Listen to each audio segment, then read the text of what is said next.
I choose a lazy person to do a hard job. Because a lazy person will find an easy way to do it.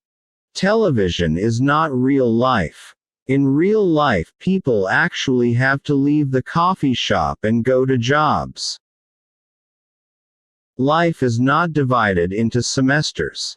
You don't get summers off, and very few employers are interested in helping you find yourself.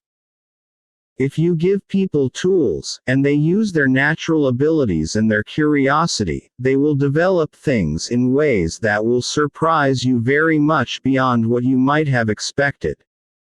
There's no magic line between an application and an operating system that some bureaucrat in Washington should draw. It's like saying that as of 1932, cars didn't have radios in them, so they should never have radios in them.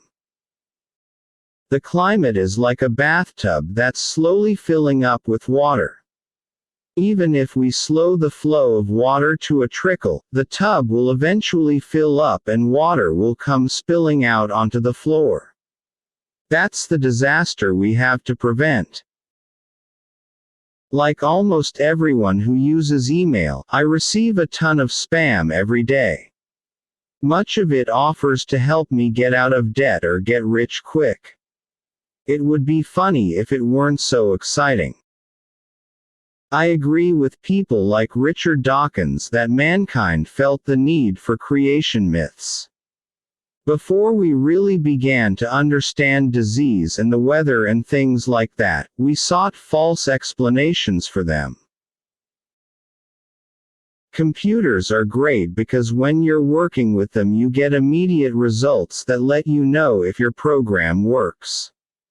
It's feedback you don't get from many other things.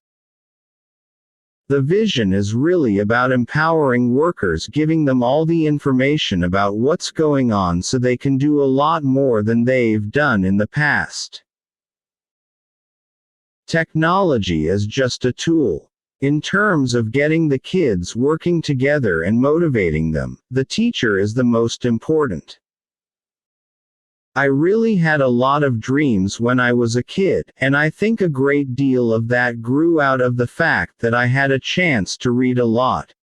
In terms of doing things, I take a fairly scientific approach to why things happen and how they happen. I don't know if there's a God or not.